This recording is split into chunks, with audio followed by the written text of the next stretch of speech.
Hello and welcome back to the caves, everybody. Welcome back to Deep Rock Galactic, where today we're going to be talking about Rogue Core a little bit, and more kind of the discussion around Rogue Core. There has been at least a decent amount of comments that I've gotten on my Rogue Core video, as well as a couple other content creators like Javarak had a great video about this just a couple days ago, going over players' concerns for Deep Rock Galactic Rogue Core. And I would kind of like to add to that and kind of talk about that.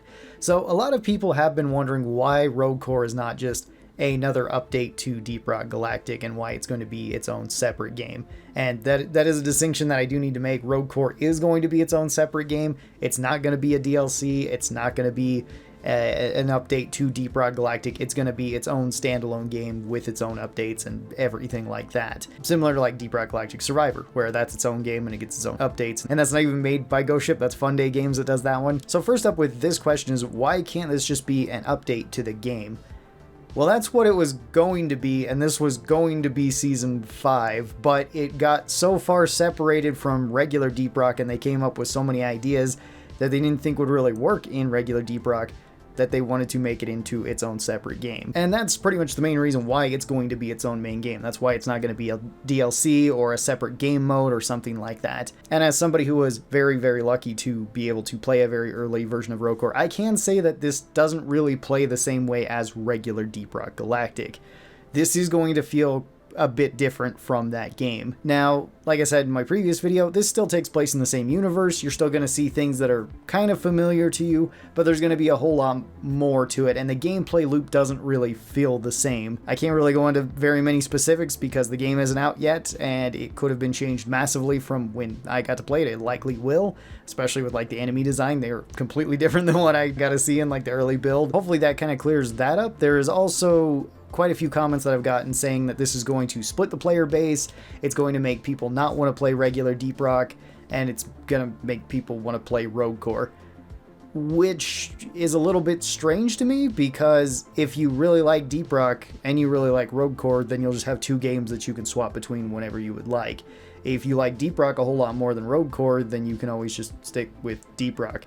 And if you like Rogue Core a whole lot more, you could always stick with Rogue Core. There's nothing really preventing you from playing both these games, assuming that you do own them both. And from the player base standpoint, I don't think that matters so much with this game or either of these games, because neither of these are like competitive games. You're going to be able to play both of them solo if you'd like, or you can play them with friends, or you can play them with random players. So assuming that there's not just literally nobody playing these games, then you should be able to find some games that have somebody in them. Also, from the standpoint of Ghost Ship, if you just onboard all the players from one game to the next game, that doesn't really matter. And I don't mean that to be kind of cynical or anything, but if you are a company like Ghost Ship and you make one game and then you make another game and more people want to play that one, then you're still at least keeping or potentially upping your total player base, which is going to be good for making any sort of game, making any sort of adjustments,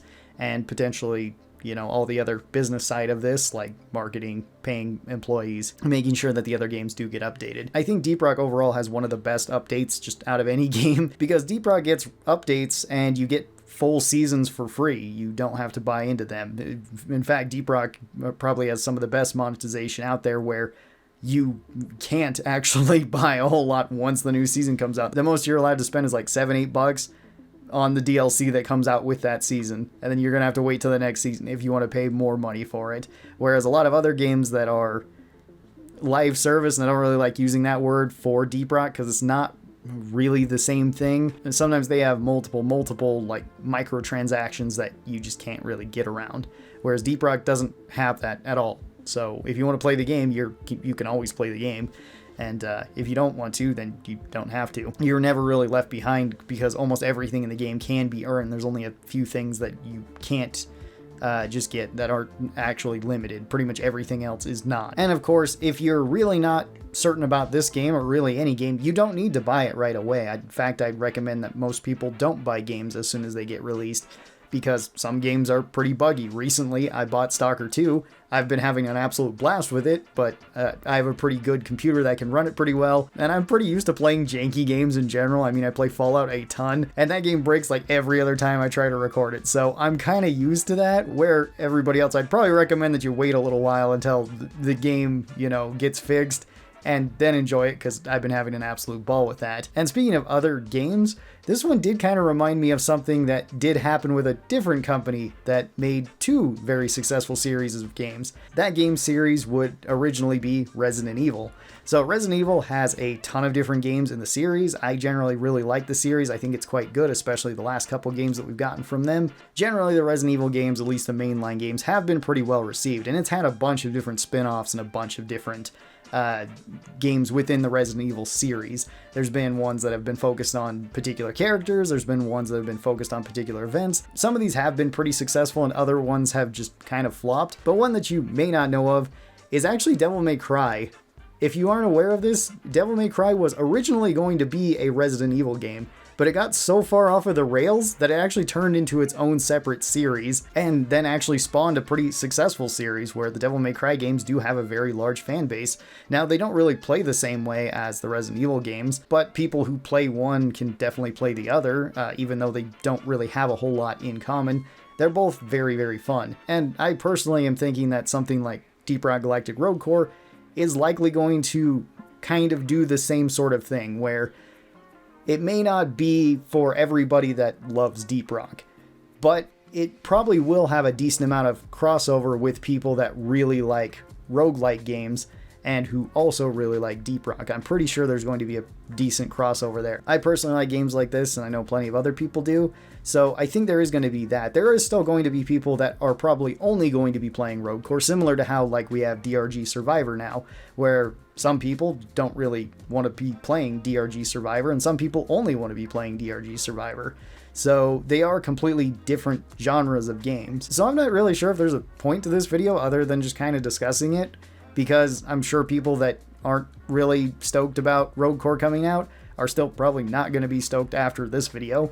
I'm sure they'll keep their same opinions, which is perfectly fine. I would say wait until the game fully comes out and then, you know, judge for yourself as to whether or not it's a game for you or not. And on the opposite side of that, if you're very hyped for Rogue Core to come out, then that's going to be cool. I hope that you enjoy it when it does come out. Yeah, just be kind of civil to everybody down in the comments when you are discussing this. I totally understand people's opinion of wanting to have more Deep Rock, wanting to have more stuff in Deep Rock. Totally get that. I think it would be really awesome. I love playing Deep Rock. It's probably my most played game. I think it's my most played Steam game, at least. So I would definitely be a fan of more Deep Rock coming out, but I'm also definitely looking forward to this game too. Tell me your thoughts down in the comments below. I'd love to hear that. I hope you guys have a great rest of your day, and I'll talk to you next time. Bye-bye, everybody.